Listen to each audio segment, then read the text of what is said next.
매주 이 시간 세계 종교에 대해 하나하나 배워보고 있는데요. 오늘은 세계에서 네 번째로 많은 사람들이 믿고 있는 종교이자 인도인들의 종교, 힌두교에 대해 배워보는 시간을 준비했습니다. 교양으로 읽는 세계 종교의 저자 류상태 선생님 나와 계십니다. 선생님 반갑습니다. 네, 반갑습니다. 네, 어서 오세요. 겨우 2주 만에 뵙네요. 추석 연휴 때문에. 아, 그렇게 되네요. 네, 예. 잘 보내셨나요? 예, 잘 지냈습니다. 한 주 지나고 보니 더 반가운데요. 저희 청취자분들께 우선 간단한 소개와 함께 인사 말씀 부탁드립니다. 예, 저는 종교와 관련된 글을 쓰는 종교 작가인데요. 네. 주로 기독교 개혁에 관한 글, 그리고 종교 간의 이해와 화합을 위한 글을 주로 쓰고 있습니다. 청취자 여러분 만나서 반갑습니다. 네, 우리 류상태 선생님과 지난번에 3주간에 걸쳐서 이슬람교에 대해 알아봤는데요. 우리 동동 애청자분들이 굉장히 흥미로워 하시더라고요. 그래서 오늘은 힌두교에 대해 배워보는 시간을 준비했습니다. 이 힌두교 하면 이름에서도 알 수 있듯이 힌두라고 하면 힌두교는 인도에서 시작된 것이다. 이렇게 네. 알고 있습니다. 우선 힌두교와 인도의 관계는 어떤지, 그리고 힌두교는 어떤 종교인지도 설명 부탁드립니다. 네. 예, 그 힌두교, 그 힌두라는 말이 인도와 같은 말이죠. 네. 예, 그래서 힌두교 하면 인도 사람들의 종교라는 뜻이 되겠죠.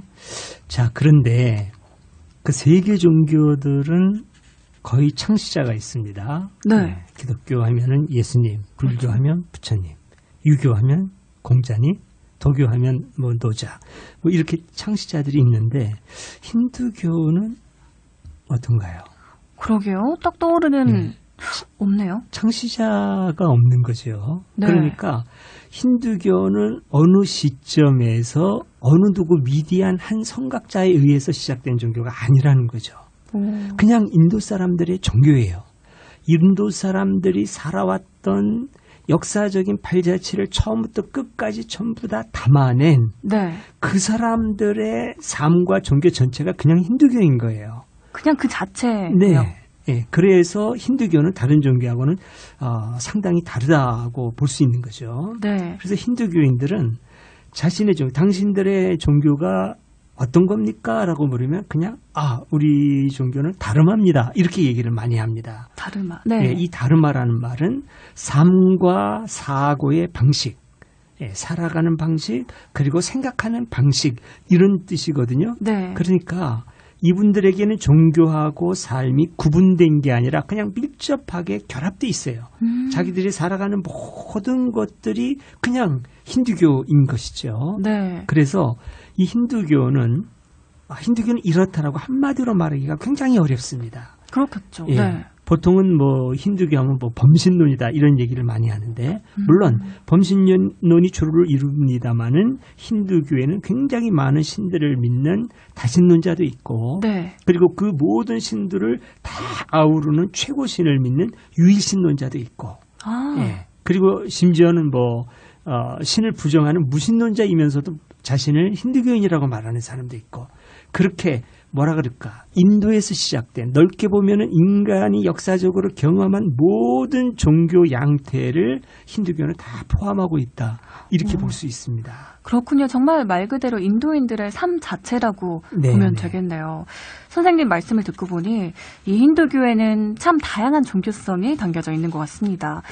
그래서일까요? 인도에서 참 많은 종교가 탄생했고 또 훌륭한 성자들도 많이 배출이 됐는데요. 이 인도 사회에서 성자들이 많이 나온 이유에는 힌두교의 영향도 있을까요? 그렇죠. 예, 당연히 그렇습니다. 네. 힌두교는 그냥 단순히 종교라기보다는 철학이라고 말할 수도 있고 네. 삶 전체라고 말씀을 드렸지 않습니까? 그러니까 힌두교는 삶 전체를 통해서 통찰하는 우리의 인생을 통찰하는 어떤 깊은 철학이 있어요. 예. 그리고 이제 그 힌두교인들 하면 깊은 어떤 명상 그리고 사색 우리가 그걸 생각할 수 있지 않습니까? 네. 결국 그 불교의 어떤 그 사색 그 명상의 전통도 힌두교에서 나온 거거든요. 그러니까 힌두교는 끊임없이 질문을 해요. 인생에 대해서 세상에 대해서 끊임없이 질문하면서 진화되어 온 그런 종교라고 볼 수 있습니다. 그러다 보니까 네. 많은 성자들이 탄생하게 된 거고요. 네. 예, 뭐 석가모니 부처님이라든지 자인화교의 창시자인 마하비라라든지 네. 아니면은 뭐 근세기의 위대한 성자라고 할 수 있는 간디라든지 간디. 이런 분들이 모두가 다 힌두교 신앙을 기본으로 해서 또 새로운 종교의 창시자도 되고 네. 또 인류의 뭐랄까 새로운 진보를 이루어낸 위대한 성자도 되고 그런 것이지요. 끊임없는 성찰을 통해서 네, 이런 위인들이 많이 나오셨군요. 그렇다면 또 궁금한 게요. 이 현대 인도 사회에는 힌두교 외에도 다양한 종교가 공존하고 있는 건가요, 그럼? 네네, 그렇게 볼 수 있습니다. 네. 힌두교는 물론 인도인의 종교죠. 네. 자, 그러나 모든 인도인이 힌두교 신자인 것은 아니에요. 네. 예, 물론 힌두교가 대부분이기는 합니다만은 우선 그 7세기 이후에 이슬람이 들어오지 않습니까? 예, 그러면서 힌두교와 적지 않은 갈등을 겪게 됩니다. 네. 그래서 결국은 지난 20세기 중반에는 파키스탄과 방글라데시는 분리 독립하게 된 것이죠. 자, 그런데도 아직 그 인도에는 약 80% 정도가 힌두교인이지만 네. 이슬람교인이 한 14% 정도가 남아 있습니다. 있죠. 네. 이게 지금 갈등의 요인이 될 수 있는 것이죠. 그리고 또 시크교인이라고 있어요. 시크교. 네, 시크교는 이제 그 힌두교와 이슬람교를 뭐라 그럴까요? 이제 좀 발전적으로 통합한 시트교 입장에서 보면 그런 종교라고 볼 수 있고, 네. 불교인도 거의 자취를 감추었지만 네. 한 1% 미만의 불교인은 있고, 불교도 있긴 네네, 있지만 예, 좀 아주 소수네요. 적은 소수지만 그리고 또 역시 소수지만 자인화교인들도 있고 기독교인들도 있고 네. 이제 이렇게 다양한 종교들이 이제 공존하고 있습니다만은 그러나 역시 인도는 힌두교인들이 대다수를 차지하고 있지요. 네, 80%니까요. 네, 80% 이상. 예. 그러면 또 궁금한 게요. 이 기독교도 네. 일부가 있는데 이 힌두교인들은 이 종교에 대해서 예. 기독교인다 하면은 약간 갈등도 생기고 네, 그런가요? 네, 네. 갈등이 있었지요. 우선 기독교는 사실 정복자의 종교로 들어오지 않았습니까? 네. 영국이 그 지배할 때는 갈등도 많이 있었고, 그러나 지금은 상당히 갈등이 적어지고 거의 없어진 것이 이슬람교와는 달리 기독교는 소수자의 종교가 됐어요. 1% 미만의 아주 미미한 종교가 된 것이죠. 네. 그렇기 때문에 상대적으로 종교 갈등은 이제 적은 것이고, 인도 사회에서 이제 이슬람교와 힌두교의 어떤 그 공존, 상생, 그게 지금 숙제로 남아있다고 볼 수 있습니다. 네. 그렇습니다. 그리고 힌두교는요, 전 세계 10억 명의 인구가 믿고 있다고 하는데, 그럼 인도 말고 또 어떤 나라에서 힌두교를 믿고 있나요? 예, 인도 말고도 힌두교를 이제 그 주변 국가에서 좀 믿는데 많지는 않습니다만은, 네. 우선 그 네팔이라는 나라가 있지 않습니까? 네팔. 네, 네. 네팔은 힌두교 국가예요. 아예 네, 아예- 국교가 국교가 제가 알기로는 2008년도까지인가는 국교로 돼 있었어요. 네. 그 이후에는 이제 국교로 지정하지는 않고 있지만 아직까지도 인구의 95% 정도가 힌두교인이라고 합니다. 거의 대다수가, 네. 그러니까 인구 비율로 보면 인도보다 더 많아요. 그렇네요. 비율로는 네. 절대수는 적지만 그리고 그 근처의 여러 나라들, 그 인도에 영향을 받는 나라들이겠죠. 부탄이라든지 스리랑카, 또 방글라데시에도 힌두교인들이 있고요. 네. 말레이시아, 그리고 인도네시아, 특히 그 인도네시아에서도 발리 이런 데는 이제 힌두교인들이 꽤 있습니다. 근데 이렇게 네. 네팔, 부탄, 방글라데시 하니까 네. 그 세계에서 가장 행복 지수가 높은 나라로 네, 꼽혔던 나라들이라서 네. 그런 공통점이 있네요. 그렇네요. 네. 예. 자, 오늘 둥둥수유특강 달을 가리키다에서는 류상태 선생님과 함께 힌두교에 대해서 알아보고 있습니다. 또 이 종교에 대해 알아보면서 경전 이야기를 하지 않을 수 없죠. 네. 힌두교에는 다양한 신을 믿는 만큼 경전도 다양하지 않을까 싶은데요. 힌두교 경전은 무엇이고 또 어떤 내용을 담고 있나요? 네. 힌두교 경전은 상당히 다양하게 존재를 합니다. 그러나 기본이 되는 경전은 베다예요. 베다요? 네네. 네. 이 베다는 제사 의식을 담은 경전이에요. 신에 대한 제사, 네. 찬송가도 있고 신을 초청하는 글도 있고 이런 그 문헌이 베다인데 베다가 형성된 시기는 꽤 오래됩니다. 서기전 1500년경부터 형성되기 시작해서 서기전 1000년까지 거의 형성이 돼요. 지금 남아있는 그 베다로는 이제 리그베다, 사마베다, 야주르베다, 아타르다베다 이런 그 네 가지 종류의 베다가 전해지는데 네. 과연 이게 베다의 전부인지 아니면 더 많이 있는데 우리가 발견을 못했거나 사라진 것인지는 알 수 없죠. 네. 아무튼 이 네 가지 그 베다가 있는데 이 베다라는 말은 성스러운 지식이다. 그런 뜻이에요. 네. 그 베다 영어의 위트하고 좀 그 어원이 같아요. 비슷하지 않습니까? 위트. 네. W자는 비읍 발음도 나죠. 네. 비트라고 발음할 수도 있고. 그래서 발음도 비슷하네요. 그렇게 네, 되면. 예, wisdom, 네. 예, wit 그냥 이런 지혜. 말이 네. 예, 베다하고 어원이 같은 거예요. 예, 그러니까 베다하면은 아주 우리에게 지혜를 알려주는 그런 책.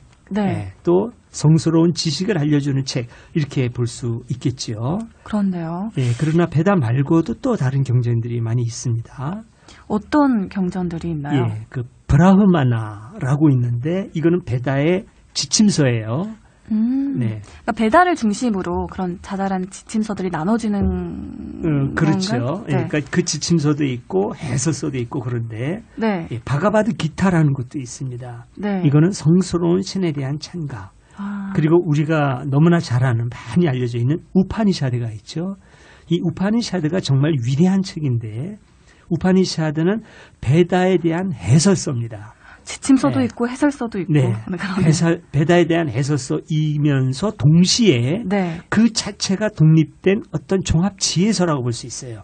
힌두교인의 삶과 철학을 다 담아낸 종합 지혜서. 와. 그래서 이 우파니샤드의 힌두교 사상의 핵심인 업과 윤회 사상이 아주 체계적으로 정립이 되어 있고 네. 그리고 반면에 카스트 제도를 고착화하는 이론도 담겨 있습니다. 그러니까 이런 점에서 좀 그런 점은 약간 좀 비판적으로 볼 네. 부분도 좀 있지요. 네. 예, 그렇습니다. 아트만에 대한 소개도 좀 예. 네, 해주세요. 그러니까 이제 그 아트만이라고 하면은 이제 먼저 브라흐만을 먼저 얘기를 네. 해야 되는데 브라흐만이라고 하는 것은 뭐냐면 힌두교가 신앙하는 어떤 궁극자, 궁극의 원인, 궁극 존재 또는 궁극의 질서, 예, 그걸 브라흐만이라고 그래요. 철학적으로 말하면 제1원인이라고 말하는, 예, 그 네. 도교에서 말하는 도라든지, 어떤 그 유교에서 말하는 그 이와 같은 차원의 어떤 그 궁극의 원인, 그게 네. 바로 브라흐만입니다.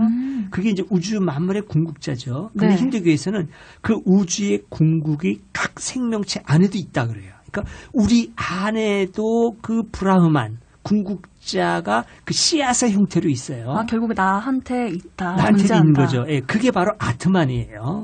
아트만. 네. 그래서 그 브라흐만이 내 안에 있는 아트만, 예, 그 아트만과 만나서 그 아트만이 만개할 때 그게 바로 말하자면 동양 종교에서 말하는 대각을 이루는 것인데 이게 어떻게 보면은 그 우파니샤드가 지향하는 궁극적 구원의 단계인 거예요. 그렇군요. 예, 그렇게 됩니다. 그래서 그 궁극자와 아트만이 합의들이 되는 것을 범아이리어라고 합니다. 범아이리어. 브라흐만과 나. 예, 아트만으로서의 나가 하나가 되는 거. 아. 이 범아이리어 하면은 그 불교 사상으로 아는 분들이 많이 있는데 그렇지 않습니다. 그러네. 저도 불교로 알고 있었거든요. 네네. 범아이리어는 힌두교 사상의 핵심이에요. 네. 예, 힌두교의 어떤 그 궁극의 길이 바로 범아이리어인 것이죠. 불교하고는 관계가 없습니다. 불교는 범아를 부정합니다. 네. 궁극의 범도 없고 궁극의 나도 없어요. 그게 불교 사상이에요. 그렇죠. 네네. 공의 상태니까. 네. 무하죠, 불교는. 네네. 그러니까 범아이리어하고는 아주 다릅니다. 불교 사상은. 예. 그렇군요. 그럼 이 힌두교 경전 베다에 이 신에 대한 제사의식을 설명해 준다면 네. 여기에 많은 신이 소개되겠네요. 그렇죠. 예. 대표적인 신에 대해서도 설명을 부탁드립니다. 힌두교의 신은 정말 엄청나게 많이 있습니다. 네. 헤아릴 수 없이 많고 사람보다도 신이 더 많다고도 이렇게 합니다. 그 정도예요? 예, 그렇죠. 그러니까 그 힌두교에서는 소를 먹지 네. 않지 않습니까? 우상시하죠. 네, 그러니까 그 소 안에 엄청나게 많은 신들이 살고 있다고 생각을 해서 그러는 거예요. 그런 거군요. 소 자체라기보다는 그 안에 신들이 많이 있다는 거죠. 그래서 네. 뭐 개에도 신이 있고 개를 타고 다니는 신도 있고 굉장히 많은 그런 그 신들이 있어요. 그러니까 그런 면에서는 굉장히 다신교적이라고 볼 수 있죠. 네. 자, 그러나 그 모든 것을 통과하는 지고의 존재는 하나예요. 브라흐만이죠. 브라흐만. 비인격적이면서도 초월자인 네. 우주 만물의 궁극자. 그러니까 이 브라흐만을 보면 유일신론적이라고 말할 수도 있는 거예요. 그런데 막 다 약간 다양한 종교성이 말 그대로 섞여 있는 것 같습니다. 그렇죠. 예. 그러니까 그 모든 신들을 통과하는 브라흐만, 또 있고. 유일신적인데 그러나 비인격적이면서 초월자적인 성격을 갖고 있기 때문에 네. 어떤 면에서는 유일신의 그 신론도 뛰어넘어요. 네. 예, 그게 이제 그 힌두교인 거죠. 그리고 그 신의 그 브라흐만이 인격화돼서 세 가지 신으로 나타납니다. 이 세 신이 굉장히 중요해요. 힌두교에서는 우선 창조의 신인 브라흐마가 있고, 브라흐마. 예. 네. 브라흐만이 아닙니다. 브라흐만과 브라흐마가 달라요. 다릅니다. 이것도 네. 많이 혼동을 하는데 네. 브라흐만은 비인격적이고 초월적인 초월적이고. 궁극자라 그랬죠. 네. 브라흐만은 인격적인 신이에요. 창조의 신, 창조신. 세상을 창조한 신. 예. 그리고 또 비슈누가 있습니다. 이 비슈누는 섭리의 신이고, 네. 예. 또 파괴의 신이 있어요. 와. 그 쉬바라고 하는. 쉬바요? 네, 예. 네. 그러나 이제 이 파괴는 무조건 파괴하는 게 아니라 창조를 위한 파괴. 오. 예. 개혁 같은 그런 네, 건가요? 네. 어떤 새로운 네. 생산을 위한 파괴인 것이죠. 그래서 이 3대 인격신이 힌두교의 주신이고, 네. 나머지 신들은 이제 그 신들과는 구별이 되는 구별이 되는. 예, 하위 개념의 그 신들이라고 그렇게 볼 수 있습니다. 야, 이 유일신으로 설명할 수 있는 궁극점 존재도 있고, 네, 이게 또 네. 신들이 섞여 있다는 게 굉장히 흥미로운데요. 네. 정말 말 그대로 인도인들의 삶 자체, 약간 숭배 개념이 아닌 토테미즘 같은 성격이 보이기도 하고요. 토테미즘, 애니미즘 그런 요소들도 다 담고 있는 그야말로 인류 역사를 통해서 경험한 모든 종교의 형태가 힌두교에는 다 있다고 보면 됩니다. 와, 그렇군요. 네. 이제까지 살펴본 종교들에는 다 구원의 방법, 궁극의 목표가 있었는데요. 힌두교에서 말하는 구원의 방법과 궁극의 목표는 어떤 것이 있나요? 네. 그 힌두교에서 말하는 이제 구원의 방법. 사실 힌두교는 구원이니 이런 말 잘 안 쓰지 않습니까? 네. 이제 구원이라는 용어를 많이 쓰는 종교가 사실은 유일신 종교인데, 그러나 힌두교에서도 어떤 구원의 길을 제시를 하지요. 우선 구원을 받으려면은 그 구원이라기보다는 뭐라 그럴까요? 그러니까 구원하면 어떤 그 타자, 네. 누군가가 우리를 이렇게 건져주는 네. 그런 개념이 있지 않습니까? 그러나 힌두교라든가 불교 이런 데서는 꼭 어떤 그 타자에 의한 건짐이라기보다는 자기가 헤쳐나가서 도달한다는 그런 개념이 강해요. 맞아요. 예, 그러니까 우선 착한 일을 많이 해야 되고, 네. 지혜를 쌓고 악을 멀리하고, 그리고 나서 그 다음에 신을 정성껏 섬겨야 된다. 이렇게 그 가르침을 줍니다. 힌두교에서는. 네. 그러나 여기에서 신은 어떤 특정 신, 뭐 예를 들면 뭐 브라흐마만 섬겨야 된다든지 비슈누만 섬겨야 된다든지 그런 게 아니라 어떤 신이건 상관없어요. 하다못해 부뚜막의 신이라도 상관없어요. 네. 어떤 신이건 정성껏 섬기면 돼요. 그렇군요. 착한 일 열심히 하고 지혜를 쌓고 악을 멀리하고, 어떤 신이건 정성을 다해서 섬기면, 뭐 기독교의 예수라고 하더라도 네. 어떤 신이건 열심으로 섬기면 누구나 다 구원을 받게 된다. 이렇게 힌두교는 가르치는 거죠. 그렇군요. 예. 뭐 지혜를 이렇게 스스로도 깨치고 또 그러면서 네. 섬김의 정신도 담고 있는 거군요. 그렇습니다. 네. 오늘은 힌두교에 대해서 이렇게 이야기를 나눠봤는데요. 끝으로 청취자분들께 꼭 전해주시고 싶은 메시지가 있다면 또 전해주시죠. 네. 그 힌두교는 종교와 삶이 분리되지 않은 그런 종교. 그 믿음과 어떤 삶이 그 일치된 그런 종교라고 말씀을 드렸죠. 그런 점은 모든 종교인들이 본받을 점이라고 생각이 됩니다. 네. 신앙 따로 어떤 그 자기의 삶 따로인 사람들도 많은데 힌두교는 이제 그게 가능하지 않은 그런 종교죠. 자, 그러나 힌두교도 그저 뭐 그 훌륭하고 아름다운 점만 있는 것은 아니에요. 네. 극복해야 될 그런 문제가 있는데 이 너무나 오래된 이 카스트 제도 이거는 꼭 넘어서야 된다고 봅니다. 네. 바로 이 그 힌두교의 핵심 사상인 업과 윤회설이 가져온 부정적인 영향인데 이제 그 비천한 사람 계급을 나누면서 당신이 비천하게 태어난 건 전생에 나쁜 짓 했기 때문이다. 네. 또 우리가 이렇게 존귀하게 태어난 거는 훌륭한 일을 많이 했기 때문이다. 그러니까 잔소리하지 말고 무조건 우리를 섬겨라. 불평불만하지 말라. 이렇게 자꾸 그 뭐라 그럴까 그 사람을 계급화하고 고착화하고 그걸 합리화하거든요. 네. 근데 이 카스트 제도를 만든 계층이 사실은 그 브라만 계층, 지배 계층, 크샤트리아 이런 계층에서 말하자면 그 사람들을 다스리기 위해서 만들어 놓은 거거든요. 그러니까 네. 업과 윤회는 굉장히 철학적인 깊이가 있으나 이거를 좀 악용한 그런 측면이 있어요. 그 역사적, 사회적으로 분석을 해보면 이게 종교적인 필연이 아닙니다. 네. 그래서 이거를 인도 사회에서 특히 종교인들이 앞장서서 이거를 분별해내 가지고 이걸 사회적으로 극복하는 것, 그것이 앞으로 인도 사람들, 힌두교인들이 해야 될 그 숙제가 아닌가 그런 생각이 네. 좀 듭니다. 그럼요. 우리 종교인들이 해결해야 할 과제가 아닌가 그런 네. 생각이 듭니다. 네, 오늘은 이렇게 교양으로 읽는 세계 종교의 저자 류상태 선생님과 함께 힌두교에 대해 배워보는 시간을 가져봤습니다. 선생님, 오늘도 좋은 말씀